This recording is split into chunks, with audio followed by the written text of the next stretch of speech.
अवश्य जा पुत्र, राम के चरणों की सेवा करना।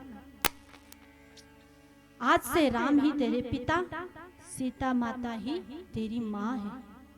कभी दुख ना हो तेरी वजह से, ये ध्यान रखना।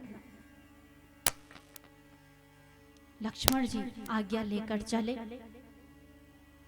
पहुंचे राम जी के पास।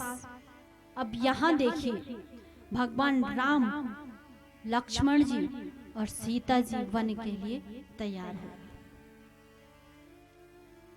पिताजी के पास पहुंचे आशीर्वाद लेने।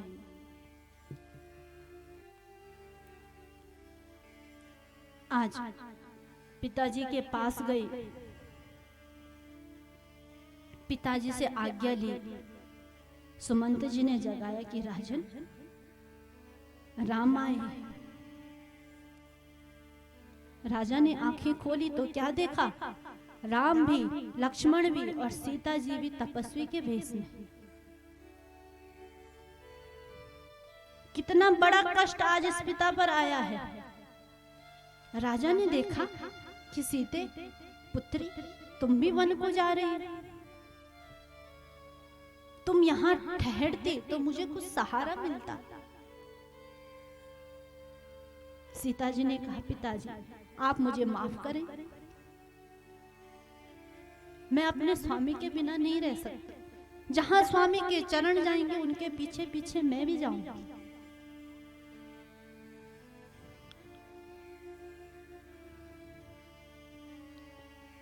तब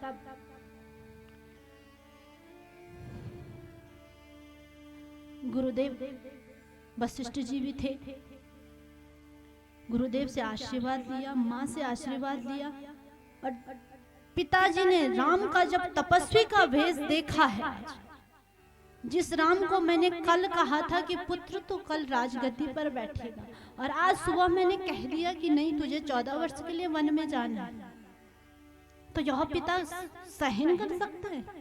जबकि वरदान भी यही मांगा था कि राम मुझसे कभी अलग ना हो। अगर राम अलग हुआ तो मेरे प्राण नहीं रहने, मैं उसी क्षण अपने प्राण त्याग दूंगा। ये वरदान मांगा था।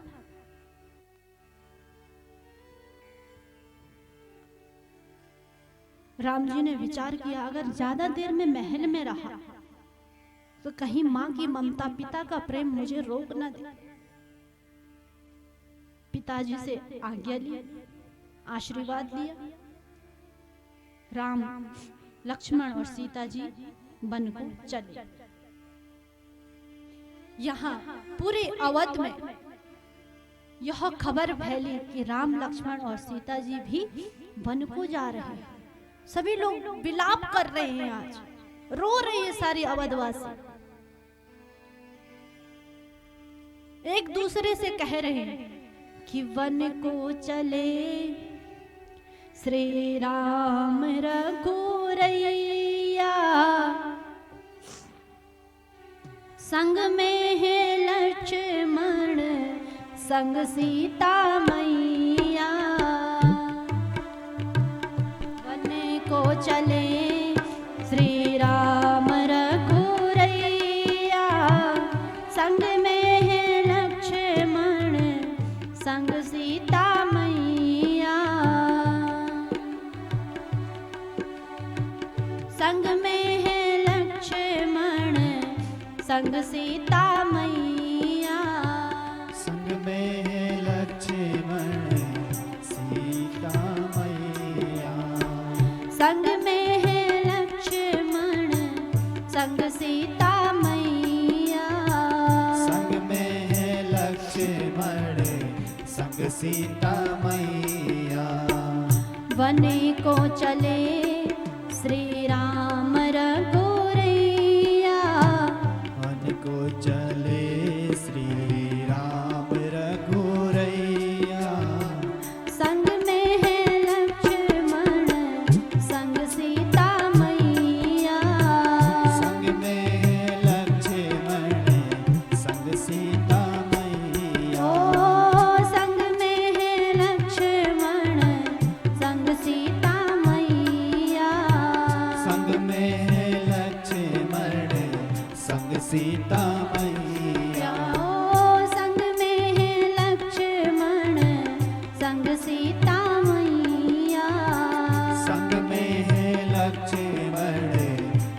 सीता मैया। पूरे अवध के वासी रो रहे हैं, जो इतने प्रसन्न थे आज, जिनकी इच्छा थी कि राम राजगद्दी पर बैठे, और उन्हें अभी पता लगा कि राम वन को जा रहे हैं। राम के बिना तो कोई एक क्षण रह ही नहीं सकता है। सब विचार कर रहे हैं कि राम के बिना हम कैसे रहेंगे। राम हमसे दूर जा रहे हैं, एक दूसरे को ये खबर दे रहे हैं।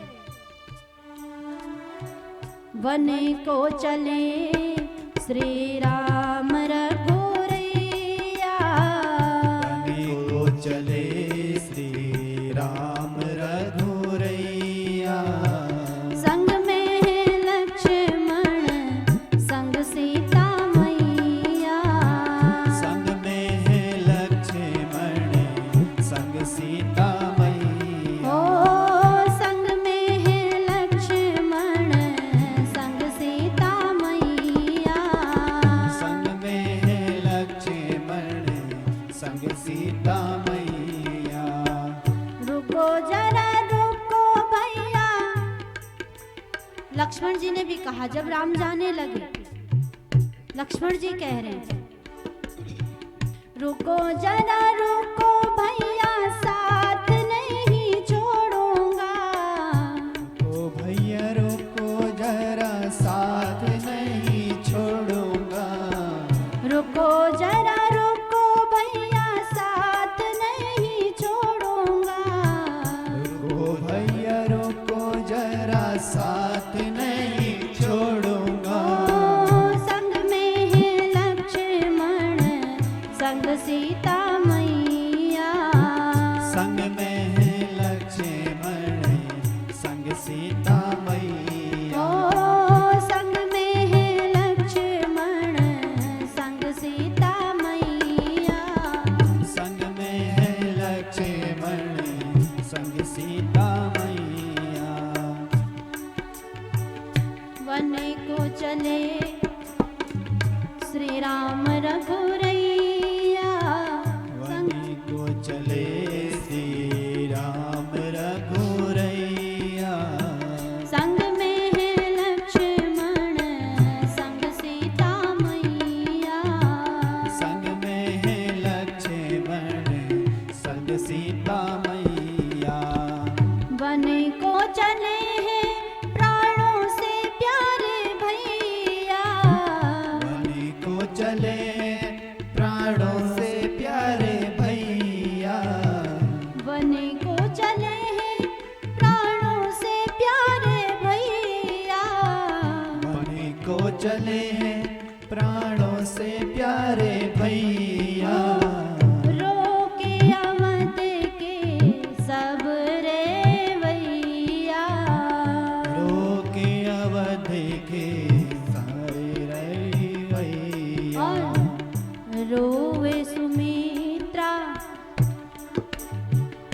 रोवे सुमित्रा कौशल्या जी मैया, रोए सुमित्रा कौशल्या मैया।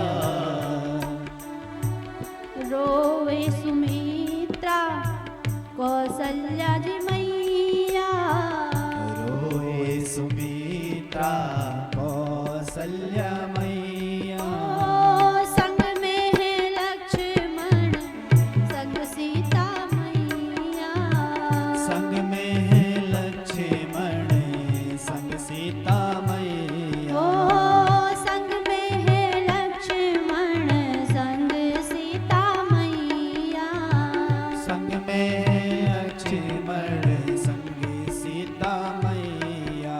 लोग राम के पीछे दौड़ रहे हैं आज।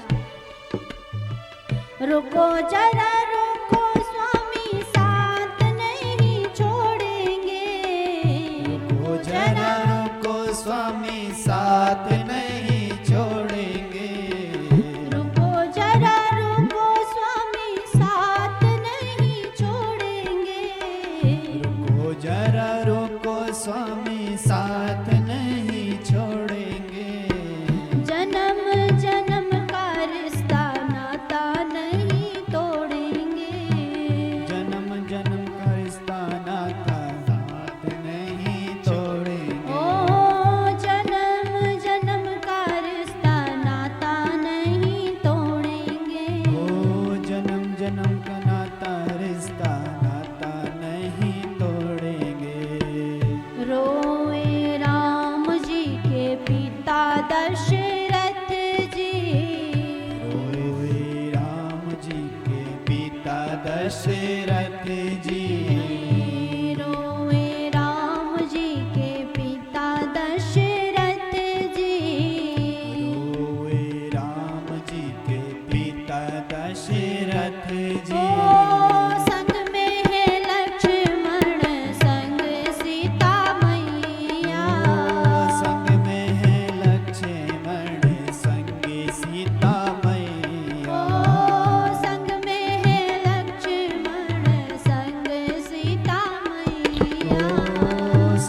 संग सीता मैया।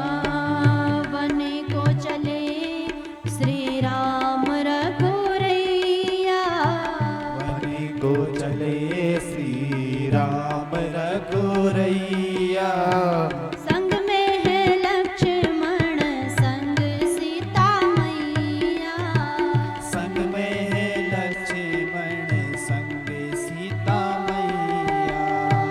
संग में है लक्ष्मण संग सीता मैया, संग में है लक्ष्मण संग सीता मैया। आज अपनी अवध को सोना करके राम वन को चले गए।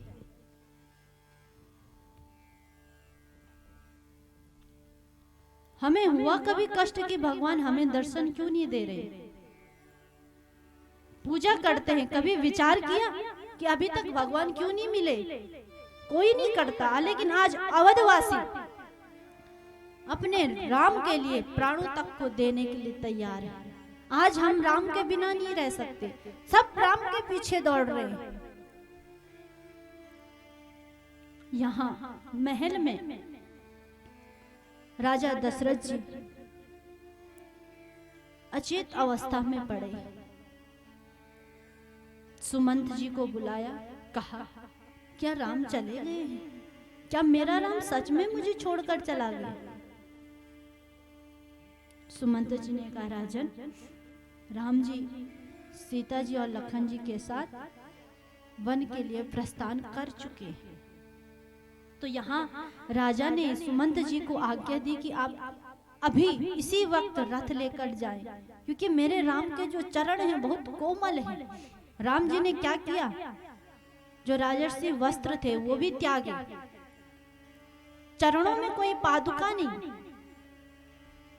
मुनियों का वेश बनाया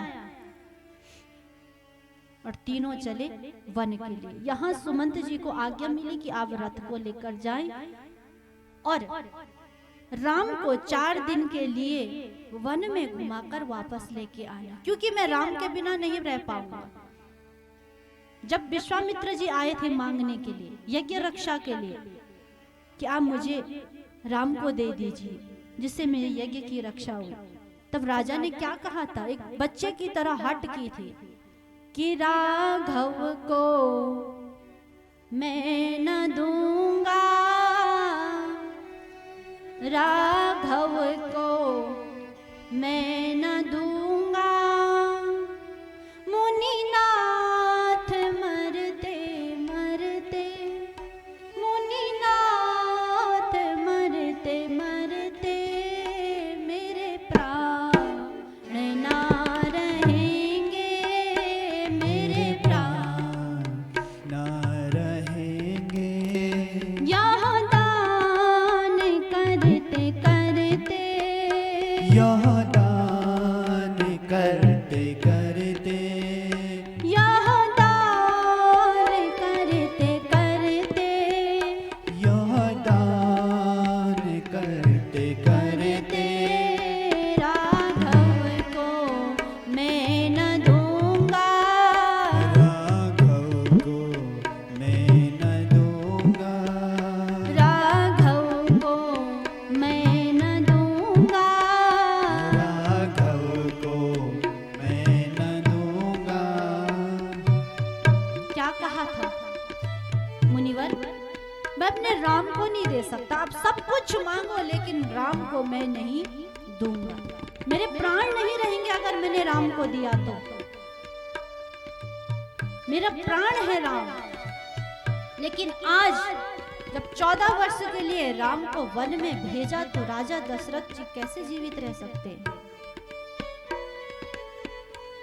सुमंत जी को कहा कि आप 4 दिन में राम लक्ष्मण सीता को वन के दर्शन कराकर वापस ले आना। सुमंत जी चले। अब राजा ने अपने प्राण रखे हैं, क्यों? कि 4 दिन बाद मेरा राम वापस आ जाएगा, इस आशा से अपने प्राण रखे हैं।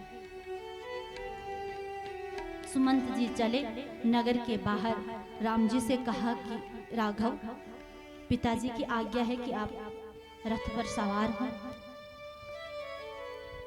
राम जी, लक्ष्मण जी और सीता जी रथ पर विराजमान हुए और सारे अवधवासी आज राम के पीछे चले गए। सब अवध के लोग राम के पीछे पीछे भागे। यहाँ राम जी का रथ पहुंचा सीधे तमसा नदी के किनारे। तमसा नदी के किनारे राम जी ने पहला विश्राम किया, रात्रि विश्राम किया तमसा के तीर पर। साथ में तो कुछ लाए नहीं।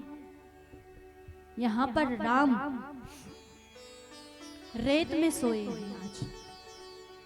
जिसने अयोध्या का राजा होना था वो आज रेत पर सो रहे हैं। मखमल के गद्दे और तकिए के स्थान पर रखा है क्या? पत्थर। जब आज लक्ष्मण जी ने राम जी को रेत पर सोते देखा तो लक्ष्मण जी बहुत रोए हैं आज। आगे बढ़े गंगा के किनारे। राम जी विचार कर रहे हैं कि अगर अवधवासी ऐसे ही हमारे साथ चलते रहे तो इनके प्राण नहीं रहेंगे। तो राम जी ने युक्ति की। रात के समय जब सब लोग थकान के मारे सो गए, राम जी ने युक्ति की, सुमंत जी आप रथ को इस प्रकार लेके चलिए जिससे किसी को पता न लगे कि रथ किस दिशा में गया है। आज राम अवधवासी को यही सोता छोड़कर आगे बढ़े और दूसरा विश्राम किया राम जी ने श्रृंगवेरपुर में, नदी के किनारे। और इस श्रृंगवेरपुर में एक भक्त से मिलन हुआ। वो है निषादराज गुह। यही इस नदी के किनारे एक छोटा सा गांव है श्रृंगवेरपुर। यहाँ के राजा हैं निषादराज गुह। निषादराज गुह सोच रहे हैं कि राम जी अयोध्या के राजा हैं, दशरथ जी के पुत्र, वो मुझे क्या अपनाएंगे? निषादराज गुह यह विचार कर रहे थे। दूर से देखा राम जी आ रहे तो दंडवत प्रणाम किया और राम जी ने गुह को उठाकर आज अपने हृदय से लगा लिया, क्योंकि वो तो पतित पावनी है। राम जी नहीं जानते, राम जी कभी भेद करते ही नहीं किसी में। वो सिर्फ भक्त का प्रेम भाव देखते हैं।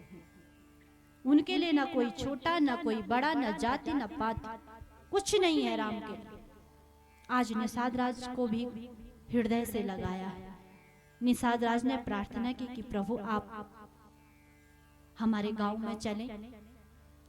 भगवान ने कहा कि गुहा तुमने बहुत अच्छे विचार कहे, लेकिन मुझे पिताजी की आज्ञा है कि मैं वन में ही रहूंगा, तपस्वी के बेस में 14 वर्ष तक किसी नगर में नहीं जाऊंगा।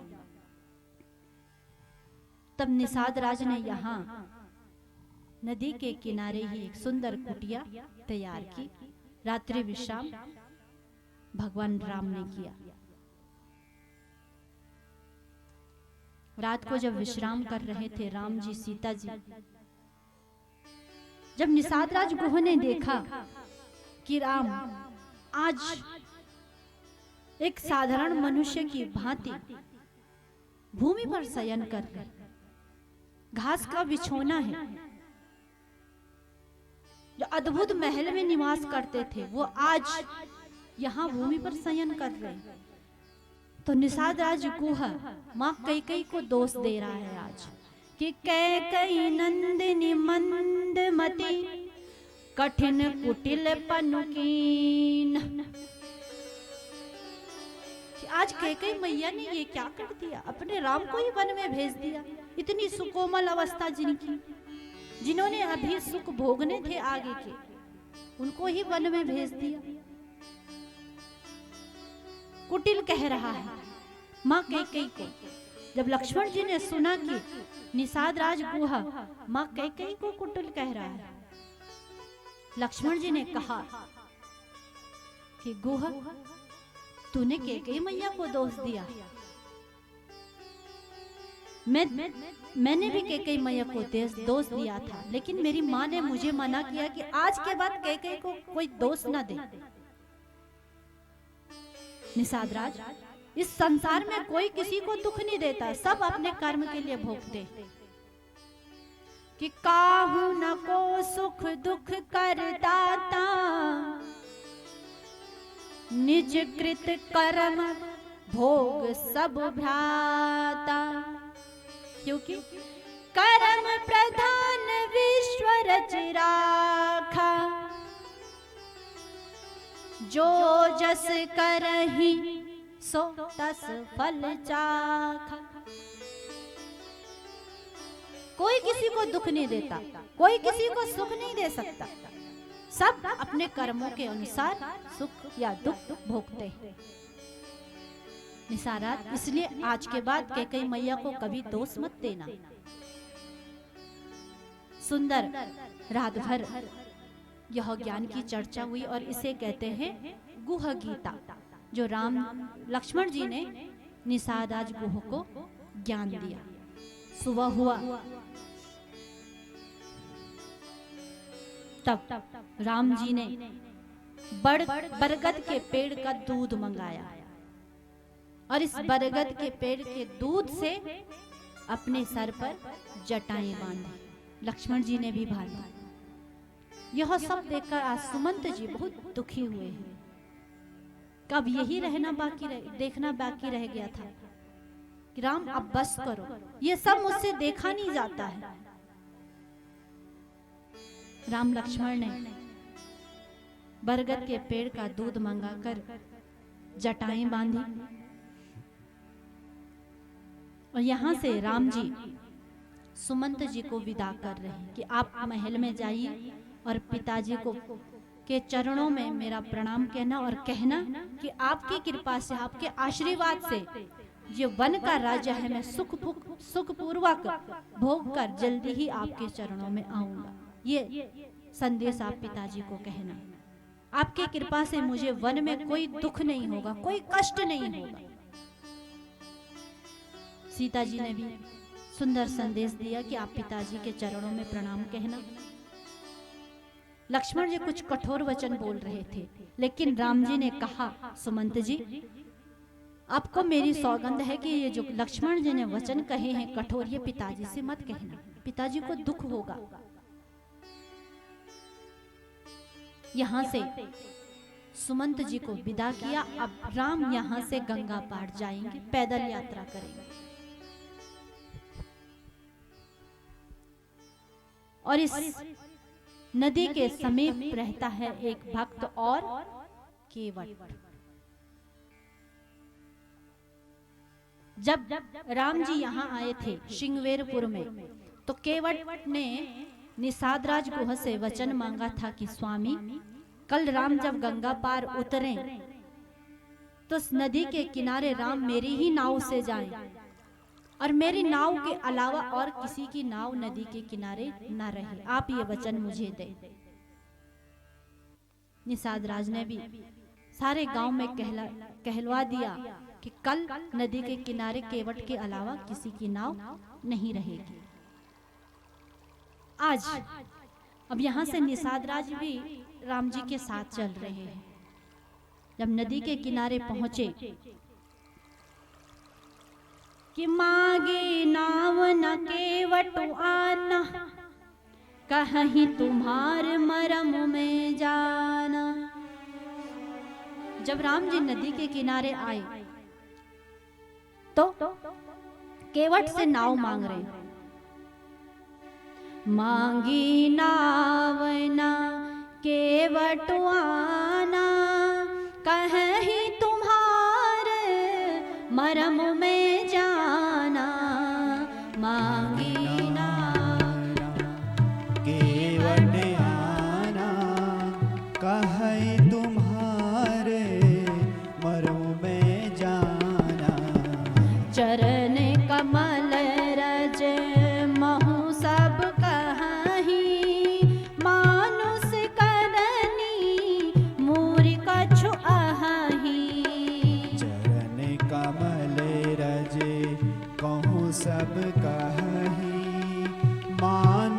करनी मोर कछु अह सीताराम राम राम सीताराम राम राम सीताराम राम राम ओ सीताराम राम राम सीताराम राम राम सीताराम राम राम सीताराम राम राम ओ सीताराम राम राम।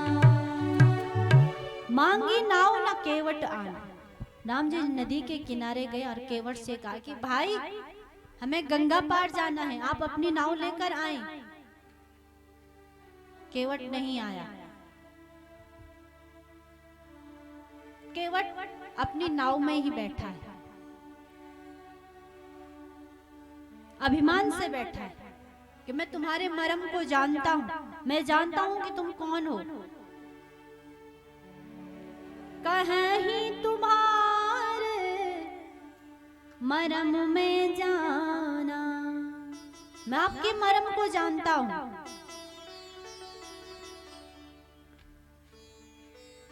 आपका ध्यान सभी मुनि धरते हैं। मैंने सुना है क्या छुअत सिला भई नारी सुहाई, पाहन तेना काठ कठिनाई।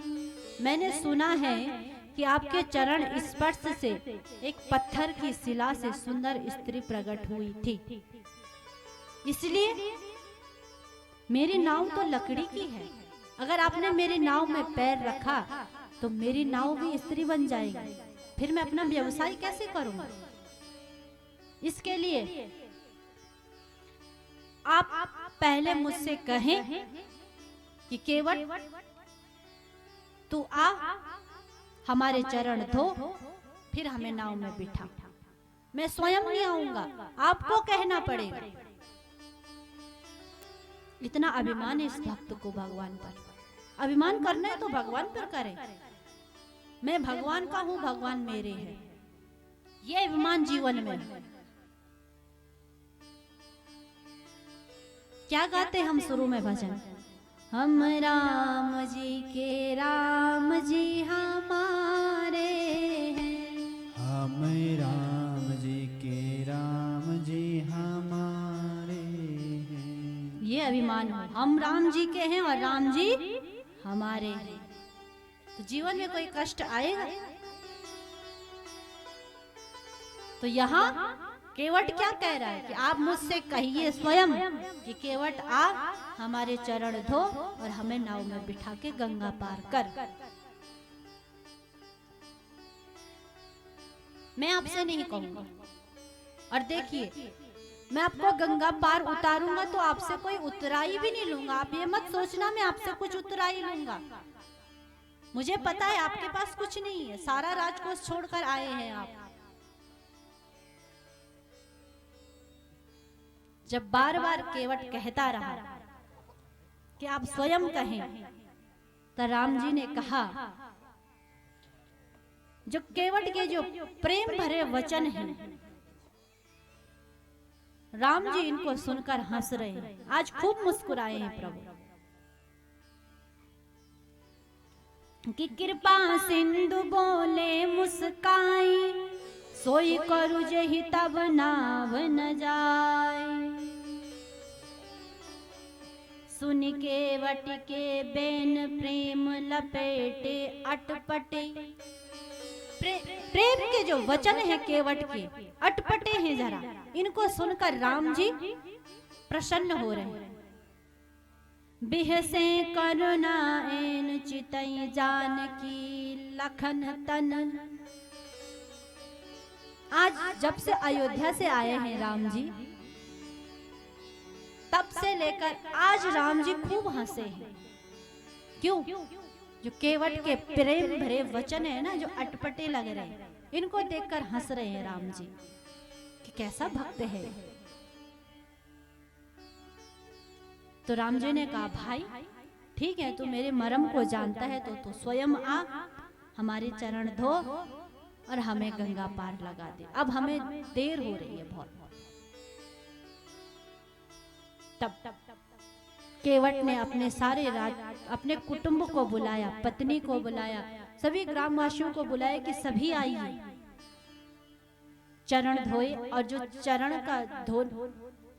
चरण धोए थे उसका जो जल था सभी को चरणामृत के रूप में दिया कि सबका उद्धार हो।